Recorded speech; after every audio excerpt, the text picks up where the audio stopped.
Lonka Ruins. This place is a treat for a step route.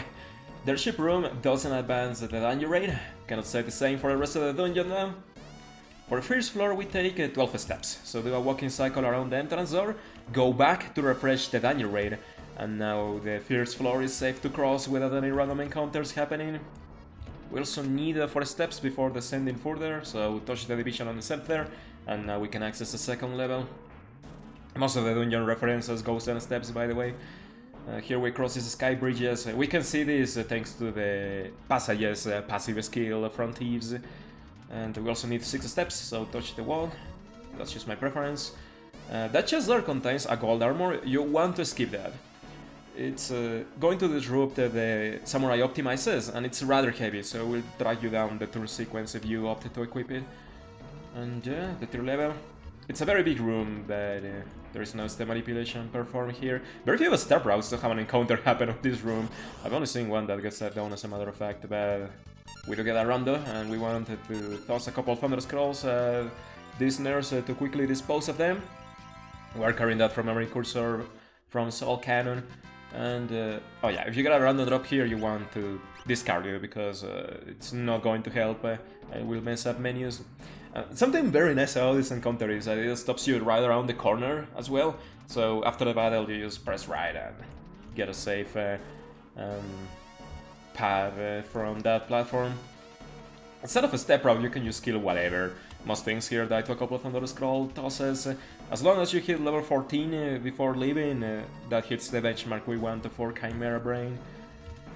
And nothing too eventful on this room. Back again on the 4th level. That chest there contains a high potion. You probably want to grab that for safety outside of a step route, but on the step manip we cannot afford the steps on this room, so we have to ignore it. And that set of stairs takes you to this treasury. It's got some nice goodies. There's a shuriken. There is the ancient sword that can inflict the Age status ailment that works well in tandem with level 5 Doom, but it's very inconsistent, so only Tasses can do that strat. And a couple of steps before the stairs, much to my annoyance, we got another encounter, but this step route is very clean otherwise, so we just take what we can get. And just as a Shuriken at the Lamia, destroys her in a single attack, and now we have a clean level 14 across the entire party. Something nice about that battle is that it sets the Shuriken on memory cursor too. Archeoaevis we toss a Thunder Scroll and a Shuriken as the battle starts, so we just have that ready to go.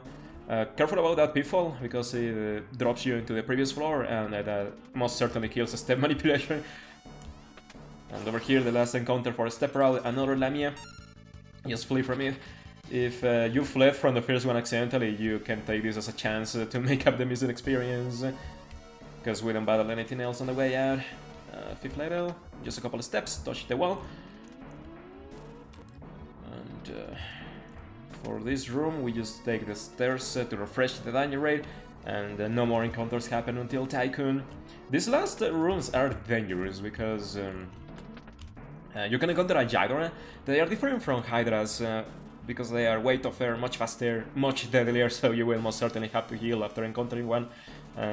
I don't recall if you can actually flee from them, but you can kill them with a Phoenix Zone because they are undead enemies. So that is a cheeky backup for experience if you wind up encountering one. But here's our boy Tycoon, we need 6 steps before the battle, and also setup for the boss. The only change in setup is switching Lena to Mediator, because she's carrying the gear from way back in the Karnak revisit.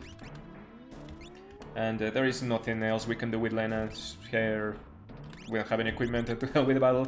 And honestly, Lena doesn't need anything. The other party members are carrying the speed gear, so they have a bit more defense, but you don't have to survive. You will be fine if people die, because there is no skills to learn off of this. As long as Faris already has the dash skill learned, Archeoaevis gives a 10 AP, so this is your last chance to make up the ability points for that. But everybody else just can die, it doesn't matter, because we got a free heal on the Earth Crystal sequence, so we don't even have to bother reviving people with Phoenix Downs or a tent. The worst case scenario is if Archeoaevis snipes Lena with a single target that also inflicts sap, and it gets a high roll. It's really unlikely to happen, but if it does, then You will have to use a Phoenix Down lane and revive her because she won't have enough time to cast the A gear. So if you want to play it conservative, you can put Lena on back row, and I guess I'll just go ahead and do that. But now, the most technical boss battle in the game, for sure. We have to count damage, there is some changes in mechanics due to the status elements. Archeoaevis, our good friend.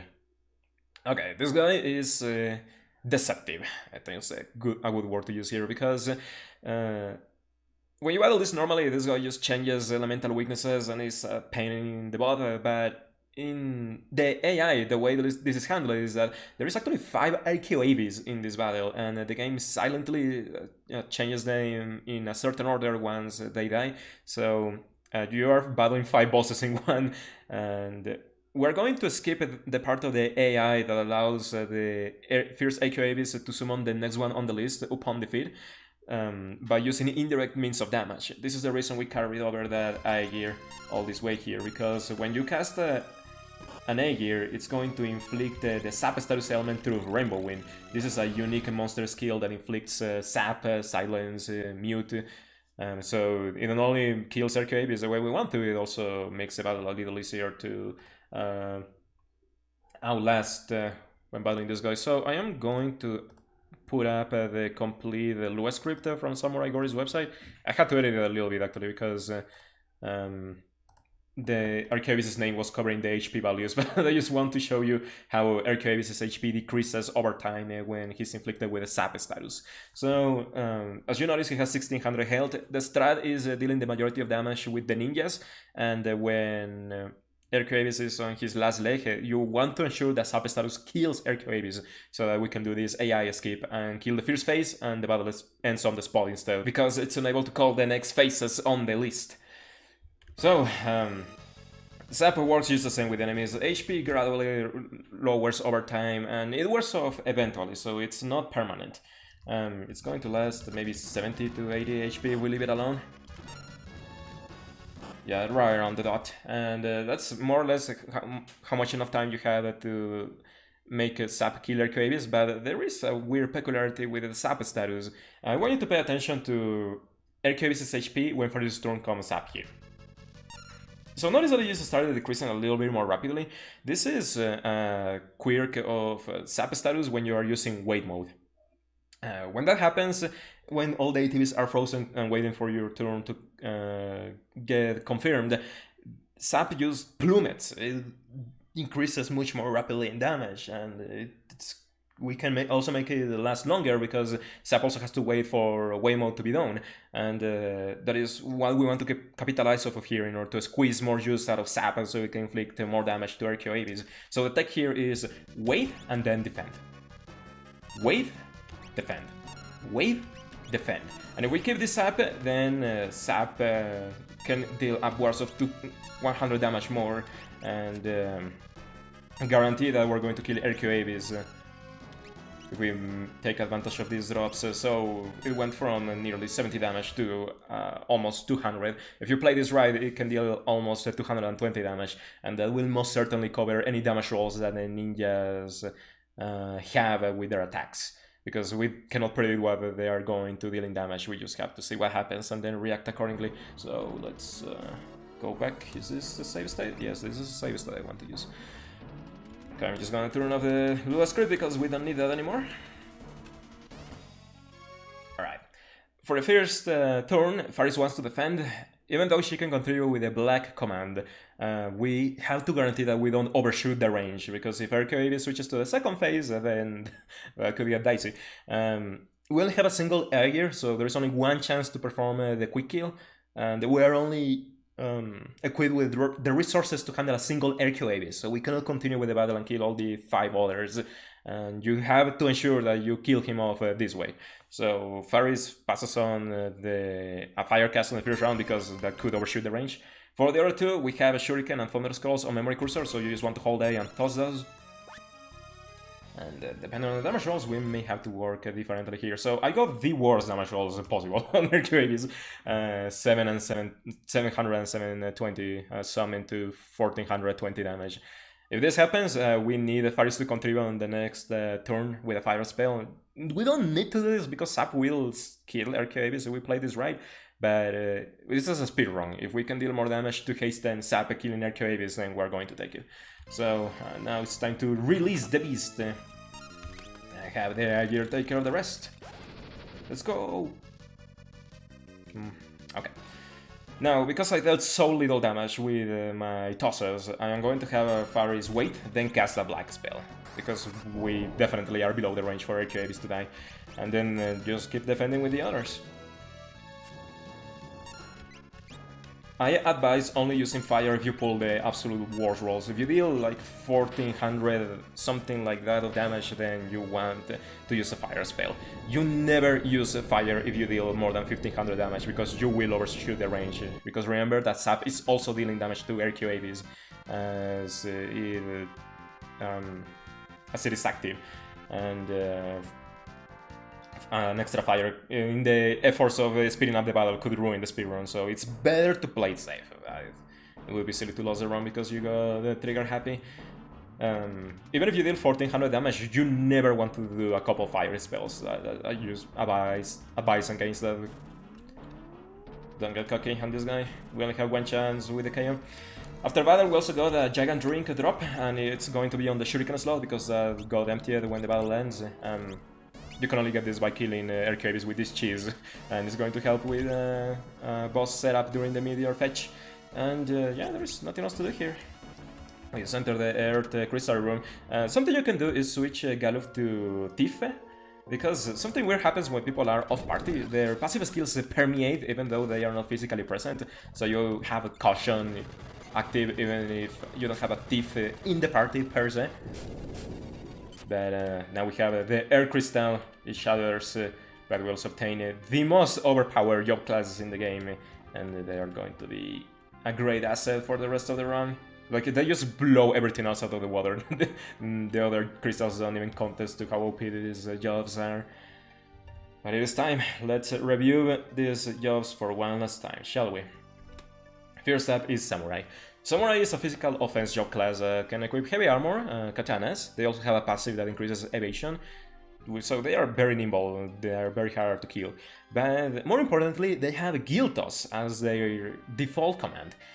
Giltos is an AoE physical reaction skill that inflicts damage depending on your level and the target's defense, and it also consumes gil per level every time it's used.